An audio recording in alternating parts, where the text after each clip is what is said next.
Everyone, welcome to teach me CUET. उम्मीद करती हूँ आप सब अच्छे होंगे। आज हम सीयूईटी 2024 के लिए बिजनेस स्टडीज का चैप्टर 4 प्लानिंग शुरू करेंगे। सबसे पहले हम जानते हैं प्लानिंग होता क्या है। तो planning can be defined as thinking in advance what is to be done, when it is to be done, how it is to be done and by whom it should be done. Planning का मतलब है सब कुछ पहले से ही advance में सोचकर रखना कि ये टास्क कौन करेगा, कैसे होगा, कहाँ किया जाएगा। According to Henri Fayol, planning is chalking out plan of action, that is the result envisaged in the line of action to be followed, the stages to go through, the methods to use। आगे बढ़ते हैं। Importance of planning, planning की importance क्या है? तो इसमें सबसे पहला पॉइंट है हमारा प्लानिंग प्रोवाइड्स डायरेक्शन। प्लानिंग एक डायरेक्शन प्रोवाइड करता है। कैसे? Planning provides the directions to the efforts of employees. Planning makes clear what employees have to do, how to do, etc. Planning एक ऑर्गेनाइजेशनल गोल सेट करता है, उसी के according हमारे एम्प्लॉयज एफर्ट्स पुट करते हैं, इसलिए कहा गया है कि प्लानिंग प्रोवाइड्स डायरेक्शंस। सेकंड है हमारा planning reduces the risk of uncertainty. Planning हमारी अनसर्टेनिटी का रिस्क कम कर देता है। Planning helps the manager to face the uncertainty because planners try to force the future by making some assumptions. The plans are made to overcome uncertainties. Planners जब plan बना रहे होते हैं तो सारे पॉसिबल एजम्पशंस जितने वो कंसिडर कर सकते हैं उनको कंसिडर करते हैं प्लान बनाते वक्त, ताकि जब प्लान एग्जीक्यूट किया जाए तो मैनेजर्स को कम से कम प्रॉब्लम हो। इसलिए ये हमारा अनसर्टेनिटी का रिस्क कम करता है। थर्ड पॉइंट है planning reduces overlapping and wasteful activities. Planning हमारा कोई भी काम बार बार जो होता है उसको करने से बचाता है और वेस्टफुल एक्टिविटीज भी कम करवाता है। Planning evaluates the alternative uses of the available and prospective resources of the business and makes the most appropriate use. Fourth है हमारा planning promotes innovative ideas. Planning innovative ideas use करता है। Plan बनाने के लिए हम बहुत दिमाग लगाते हैं कि ये टारगेट कैसे अचीव किया जाएगा, तो उसके लिए बहुत जरूरी है कि आपका माइंड एक इनोवेटिव और क्रिएटिव तरीके से चले, तो इसलिए planning promotes innovative ideas. Planning requires high thinking and it's an intellectual process, it's a mind process, so it makes the managers innovative and creative. Fifth है हमारा planning facilitates decision making. Planning helps the managers to look into the future and make a choice from amongst various alternative courses of action. Planning managers को help करता है कि वो बहुत future में देखे और जितने भी ऑल्टरनेटिव कोर्सेज ऑफ एक्शन है एक टास्क के लिए उन सबको कंपेयर करे, फिर एक best course of action adopt करे। सिक्स्थ हमारा planning establishes standards for controlling. Planning हमारे कंट्रोलिंग के लिए एक स्टैंडर्ड सेट कर देता है। प्लान बनाना और उसको एग्जीक्यूट करना आप बहुत डिफरेंट थिंग्स, और एग्जीक्यूट होने के बाद भी जैसे हमने चीजें प्लान की हैं उस अकॉर्डिंगली चल रही हैं या नहीं चल रही हैं, ये देखना भी एक टास्क है। तो क्या है? It has predetermined goal with which the actual performance are compared to find out deviation and suggest some remedial measures. Plan बनने के बाद हम उसे एग्जीक्यूट करेंगे तो हम एक चेक रखते हैं कि जो हमने प्लान किया था वो उसी तरीके से हो रहा है या नहीं हो रहा है। नहीं हो रहा है तो हम उसके पीछे का रीजन फाइंड आउट करते हैं और फिर उसको सॉर्ट आउट करते हैं, उस मिस्टेक को सही करते हैं। फिर है हमारा फीचर्स ऑफ प्लानिंग। प्लानिंग के क्या फीचर्स हैं? तो क्या है सबसे पहला feature? Planning focuses on achieving objectives. Planning हमारा ऑब्जेक्टिव्स अचीव करने में हेल्प करता है। ऑब्वियसली हम बिना किसी ऑर्गेनाइजेशनल गोल या बिना किसी टारगेट की तो रेंडमली प्लानिंग करना शुरू नहीं कर सकते ना, तो इसीलिए planning focuses on achieving objectives. Planning is purposeful, it has no meaning unless it contributes to the achievement of predetermined organisational goals. Second function क्या है हमारा? Planning is a primary function. Planning is a primary function यानी कि planning हमारे management का सबसे पहला function है।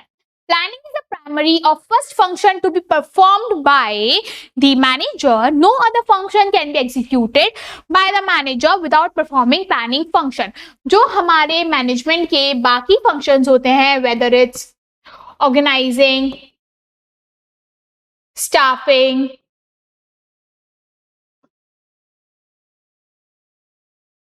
डायरेक्टिंग और कंट्रोलिंग, ये सारे फंक्शन हम तब तक परफॉर्म नहीं कर सकते जब तक हम प्लानिंग से शुरू नहीं करेंगे। इन सबको परफॉर्म करने के लिए हमें प्लान करना बहुत जरूरी है, इसलिए planning is a primary function of management. Planning is pervasive, planning is essential for every sort of business activities. कोई भी टाइप की बिजनेस एक्टिविटी हो, कोई भी लेवल का टास्क हो, हमें हर लेवल पर, हर टाइप की बिजनेस एक्टिविटी पर प्लानिंग चाहिए ही चाहिए। Every department, whether purchase, sales, accounts, auditing, marketing, finance, etc., needs systematic planning. फिर हमारा planning is continuous. Planning एक continuous process है. Planning is a never ending or continuous process because after making plans, also one has to be in touch with the changes in changing environment and in the selection of one best way. Planning हमने कर तो ली, but जब हमने उसे execute करना शुरू किया तो उसके बाद कुछ हो सकता है अनसर्टेन चेंजेस आ गए हो हमारे बिजनेस एनवायरनमेंट में, या गवर्नमेंट ने कोई नई पॉलिसी निकाल दी, तो उसकी वजह से जो अब हमारे बिजनेस एनवायरनमेंट पर इम्पैक्ट पड़ेगा तो वो भी हम प्लानिंग के थ्रू ही उसे सॉर्ट आउट करेंगे। तो प्लानिंग एक कंटिन्यूअस प्रोसेस है। नेक्स्ट है हमारा प्लानिंग इज फ्यूचरिस्टिक। प्लानिंग हमें फ्यूचर की जो अपॉर्चुनिटीज हैं या थ्रेट्स हैं उनको देखने में हेल्प करती है, इसलिए प्लानिंग फ्यूचरिस्टिक है। Planning always means looking ahead, it is never for the past. All the managers try to make predictions and assumptions for future. Planning में हम प्रेडिक्शंस बनाते हैं, assumptions बनाते हैं फ्यूचर के लिए। फिर हमारा planning involves decision making. Planning decision making involve करती है। Planning choice making one of the best possible alternative out of various alternatives. Planning में हम बहुत सारे हमारे जो ऑप्शंस होते हैं कि हम इस टास्क को इस मेथड से भी कर सकते हैं, इस मेथड से भी कर सकते हैं, तो जो बहुत सारे ऑल्टरनेटिव मेथड्स हैं उनमें से हम कोई एक बेस्ट ऑल्टरनेटिव मेथड चूज करते हैं। तो प्लानिंग हमारा डिसीजन मेकिंग भी इन्वॉल्व करता है। नेक्स्ट है हमारा लिमिटेशंस ऑफ प्लानिंग। प्लानिंग की लिमिटेशंस क्या हैं? सबसे पहली लिमिटेशन है planning leads to rigidity. Planning थोड़ी रिजिड हो जाती है। अगर आपने चीजों को बहुत पहले ही डिसाइड कर लिया कि हम इसको इस तरीके से करेंगे, इस मेथड से करेंगे, इस टाइम पर करेंगे, तो वो एक रिजिड वे हो गया उन चीजों को करने का। इसका मतलब है कि आप बाद में उतनी फ्रीली चेंजेस नहीं कर पाओगे इन चीजों में। तो once plans are made to decide the future course of action, managers may not be in a position to change them. Second है हमारा planning may not work in a dynamic environment. अगर हमारा एनवायरनमेंट बहुत changing है, बहुत dynamic है, तो हो सकता है प्लानिंग उसमें काम ना करे। Business environment is very dynamic as there are continuously changes. Business environment बहुत डायनेमिक है नेचर में, क्योंकि वो कंटिन्यूअसली चेंज होता रहता है। कोई नई टेक्नोलॉजी आ गई, कोई नया ट्रेंड आ गया, कोई नई इकोनॉमिक पॉलिसी इंट्रोड्यूस हो गई कंट्री में। It becomes very difficult to forecast these future changes. आप हर चीज नहीं एज्यूम कर सकते, आप हर चीज प्रिडिक्ट नहीं कर सकते हो, तो it is very difficult to forecast future changes. Planning में fall if the changes are very frequent. Planning fail भी हो सकती है अगर चेंजेस बहुत फ्रिक्वेंट है। नेक्स्ट है हमारा planning reduces creativity. Planning creativity, एक मैनेजर की जो क्रिएटिव आइडिया है, इनोवेटिव थिंकिंग है, उसको भी रिड्यूस करती है। कैसे? With the planning the managers of the organisation start working rigidly and they become blind followers of the plan. एक प्लान बना, सारी ऑर्गेनाइजेशन ने उसको फॉलो करना शुरू किया, बट दे ब्लाइंडली फॉलो। अगर आपको एक प्लान दिया जाए कि इस तरीके से आपको ये काम करने, तो आप भी अपना दिमाग चलाना बंद कर दोगे कि मैं क्यों दिमाग चलाऊं, सारा प्लान है तो सामने। तो same happens with the managers too. फिर हमारा planning involves huge cost. Obviously planning बहुत ज्यादा ह्यूज कॉस्ट इन्वॉल्व करती है। क्यों? Planning process involves lot of cost because it is an intellectual process and companies need to hire professional experts to carry out on this process. Companies को professional planners higher करने पड़ते हैं और वो professional planners, वो उनकी planning speciality होती है, तो उसके लिए बहुत ज्यादा चार्ज करते हैं। इसलिए प्लानिंग एक ह्यूज और कॉस्टली प्रोसेस है। Planning is a time consuming process. Obviously plan करने में आपको कोई भी चीज बहुत ज्यादा टाइम लगता है, इसलिए प्लानिंग एक कॉस्टली प्रोसेस है। Lot of time is needed in the planning process. Last है हमारा, planning does not guarantee success. जरूरी नहीं है कि आपने जिस तरीके से चीजों को प्लान किया हो उसी तरीके से वो चले या वो ही प्लान फॉलो करके आपको सक्सेस मिल ही जाएगा। It doesn't guarantee you 100% success. तो planning only provides a base for analysis future, it is not a solution for future course of action. ये सिर्फ एक बेस प्रोवाइड करता है। आते हैं अब हमारे प्लानिंग प्रोसेस पर। प्लानिंग प्रोसेस में हमारा सबसे पहला स्टेप है सेटिंग ऑब्जेक्टिव्स, सेकंड है डेवलपिंग प्रीमाइसेस, थर्ड है identifying alternative courses of action, fourth is evaluating alternative courses, fifth is selecting an alternative, sixth is implementing the plan and seventh is follow up. इनको अब detail में पढ़ते हैं। Setting of objectives, कोई भी planning शुरू करने से पहले बहुत जरूरी है कि हमें प्लानिंग किस टारगेट को अचीव करने के लिए करनी है। तो हम सबसे पहले प्लानिंग शुरू करने में एक ऑब्जेक्टिव सेट करते हैं कि हम इस ऑब्जेक्टिव को अचीव करने के लिए हम प्लानिंग करेंगे। तो in planning function manager begin with setting up of objectives because all the policies, procedures and methods are framed for achieving that particular objective only. Second है हमारा developing premises. Premises refers to making assumptions regarding future. Premises का मतलब होता है कि जो भी future में पॉसिबल डिफिकल्टीज आ सकती हैं, पॉसिबल अपॉर्चुनिटीज आ सकती हैं, उनको देखना। So the assumptions are made on the basis of forecasting. Forecast is the technique of gathering information. ये हम information gather करके assumptions form करते हैं, उन्हीं को हम developing premises कहते हैं। थर्ड एक्शन है हमारा identifying alternative courses of action. अब हमारा objective set हो गया, तो हम देखेंगे कि हम उस टारगेट को कितनी तरीके से कर सकते हैं या कौन सा स्टेप, कितने स्टेप्स लिए जा सकते हैं, what is the alternative courses of action available to us. तो after setting up of objective, managers make a list of alternatives through which the organisation can achieve its objectives. फिर है हमारा evaluating alternative courses. अब इसमें हमने जितने भी alternatives हमने आइडेंटिफाई किए, अब हम उन सबको कंपेयर करेंगे कि कौन सा हमें कितना बेनिफिट दे रहा है, किसमें कॉस्ट ज्यादा लग रही है, किसमें कॉस्ट कम लग रही है, और भी बहुत सारी चीजों को ध्यान में रख के उनको कंपेयर किया जाता है। After making the list of various alternatives along with the assumptions supporting them, the manager starts evaluating each and every alternative. फिर नेक्स्ट स्टेप है हमारा सेलेक्टिंग अ बेस्ट ऑल्टरनेटिव। अब हमने कंपेयर भी कर लिया, आइडेंटिफाई भी कर लिया। अब हम उन सब ऑल्टरनेटिव्स में कंपेयर करने के बाद देखेंगे कि हमें हमारे रिसोर्सेज के अकॉर्डिंग, हमारी सिचुएशन के अकॉर्डिंग बेस्ट ऑल्टरनेटिव क्या अवेलेबल है हमारे लिए।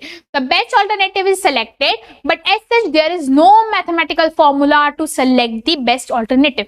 हम बेस्ट ऑल्टरनेटिव सेलेक्ट तो कर रहे हैं but there is no mathematical formula. वो हमारे अकॉर्डिंग बेस्ट ऑल्टरनेटिव हो सकता है बट किसी और के अकॉर्डिंग वो बेस्ट ऑल्टरनेटिव नहीं हो सकता। Sometimes instead of selecting one alternative, a combination of different alternatives can also be selected. एक ऑल्टरनेटिव सिलेक्ट करने की जगह हम बहुत सारे ऑल्टरनेटिव्स का कॉम्बिनेशन भी सिलेक्ट कर सकते हैं। फिर है हमारा इम्प्लीमेंटिंग द प्लान। अब ये सारे स्टेप्स तो थे हमारे कि अभी तक हमारा प्लान बन रहा है, बट अब क्या है implementing the plan, executing the plan. जो हमने प्लान बनाया है अभी तक, अब हम उसे एक्शंस में कन्वर्ट करें। तो this is the step where other managerial functions also come into the picture. ये वो स्टेप है जहां पे हमारे जो बाकी सारे फंक्शंस हैं वो भी पिक्चर में आ जाते हैं। The step is concerned with putting the plan into action, that is doing what is required. फिर है हमारा last step follow up action. अब हमारा प्लान भी बन गया, हमने उसे इम्प्लीमेंट भी कर लिया, बट अब क्या ड्यूटी है कि हम एक चेक रखें, निगरानी रखें कि जो हमने जैसे प्लान किया था क्या वो ही चीज, वो ही टास्क वैसे हो रहा है या नहीं हो रहा है। और नहीं हो रहा है तो we will identify the reason कि वो क्यों नहीं हो रहा है वैसे और कहाँ हमसे गलती हो रही है। फिर हम उस गलती को सुधारने के लिए डिफरेंट मेजर्स अडॉप्ट करेंगे। तो planning is a continuous process, so the managers job does not get over simply by putting the plan into action. The manager monitor the plan carefully while it is implemented. Next है हमारा types of plan. Plans के भी types होते हैं। Basically they are two types of plans, single use plan,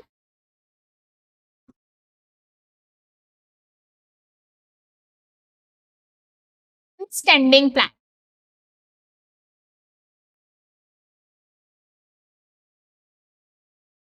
standing plan बहुत उसमें convert हो जाता है आगे जाके, that is objective, strategy, policies, procedure, method, rules, और भी हैं दो तीन, आगे पढ़ेंगे हम। तो पहले हम पढ़ते हैं single use plan. Single use plan basically वो प्लान होते हैं जो वन टाइम यूज के लिए होते हैं, कि कल ये इवेंट है, इसके लिए एक प्लान बनना है, उसको एक बार यूज किया और फिर उनका फर्दर कोई यूज नहीं है। तो single use plan is develop for a one time event or project. Such a course of action is not likely to be repeated in the future. That is, they are for non-recurring situations. वो ऐसी situations के लिए बनाए जाते हैं जो future में repeat नहीं होंगी. These plans include budget, programs, project, etc. फिर है हमारा स्टैंडिंग प्लान। स्टैंडिंग प्लान्स हमारे एक ऐसे इवेंट्स के लिए बनाए जाते हैं जो कंटिन्यूसली रिपीट होते हैं।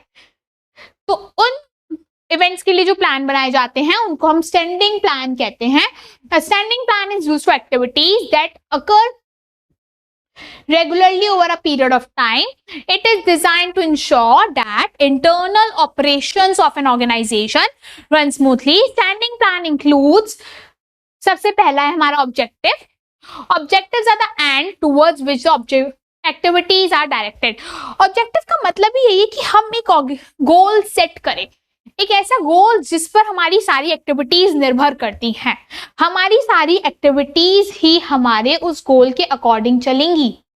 तो they are the end result of every activity that is increase in the sale by 10%। अगर हमें हमारी at the end of the year sale में 10% इंक्रीज करना है तो हमारे जितने भी एक्शंस होंगे वो हमारे इस गोल के अकॉर्डिंग होंगे। सेकेंड है हमारा policies. Policies are general statements that guide thinking और channelise energies towards a particular direction. Policies basically हर कंपनी की, हर ऑर्गेनाइजेशन की, चाहे वो छोटी हो बड़ी हो, कुछ ना कुछ पॉलिसीज जरूर होती हैं जो हमारे हर लेवल ऑफ मैनेजमेंट को फॉलो करनी ही पड़ती हैं। फिर हमारा procedure. Procedures are required steps establish in advance to handle future condition. The procedure can be defined as the exact manner in which an activity need to be accomplish. Procedure मतलब एक procedure होता है कि हम ये activity इसी procedure के through करेंगे, तो वो प्रोसीजर हम एडवांस में डिस्कस कर लेते हैं, एडवांस में ही डिसाइड कर लेते हैं, ताकि जितनी भी हमारी फ्यूचर कंडीशंस हैं हम उन्हें इजीली हैंडल कर पाए। नेक्स्ट है हमारा method. Methods provide the prescribed ways or manner in which a task has to be performed considering the objective. कोई भी मेथड हम पहले ही डिसाइड कर लेते हैं, बेस्ट ऑल्टरनेटिव मेथड हम सिलेक्ट करके रखते हैं कोई भी टास्क परफॉर्म करने के लिए, ताकि at the point of performing the task हमारा समय वेस्ट ना हो और हम उस टास्क को अच्छे से कर लें, हमारी कॉस्ट भी कम लगे, हमारा जो रिजल्ट है वो भी अच्छा आए और हम अपना ऑब्जेक्टिव भी अचीव कर लें। फिर हमारा rule. Rules are specific statements that inform what is to be done. They do not allow for any flexibility or discretion. हर कंपनी, हर ऑर्गेनाइजेशन के कुछ ना कुछ रूल्स होते हैं जो कि हर एम्प्लॉय को फॉलो करने पड़ते हैं, चाहे वो टॉप लेवल का हो, मिडिल लेवल का हो या लोअर लेवल का हो। तो ये जो रूल्स होते हैं ये कोई भी फ्लेक्सिबिलिटी अलाउ नहीं करते हैं। नेक्स्ट है हमारा programme. Program are the detailed statements about a project which outlines the objectives, policies, procedures and rules. Program एक डिटेल डॉक्यूमेंट होता है जिसमें हमारी कंपनीज के ऑब्जेक्टिव, पॉलिसीज, प्रोसीजर और रूल बहुत डिटेल में लिखे होते हैं। फिर हमारा बजट। अब budget is a statement of expected results express in numerical terms. Budget एक न्यूमेरिकल टर्म्स में एक्सप्रेस किया हुआ एक स्टेटमेंट होता है कि हमारी कंपनी का पूरे साल का बजट ये है और हमें इसी के दायरे में अपनी एक्टिविटीज को परस्यू करना है। लास्ट है हमारा strategy. Strategy is a comprehensive plan to achieve the organisational goals. Strategy, हम एक स्ट्रेटेजी लेकर चलते हैं एट द बिगनिंग से ही कि हम अपना ऑर्गेनाइजेशनल गोल इस स्ट्रेटेजी के थ्रू कंप्लीट करेंगे। तो आपका ये चैप्टर यहाँ पूरा होता है। आई होप आप सबको ये चैप्टर समझ आया हो। अब भी कोई क्वेरी या कोई डाउट हो तो आप कमेंट सेक्शन में पूछ सकते हैं। मिलता है आपसे अगली वीडियो में। Thank you for watching.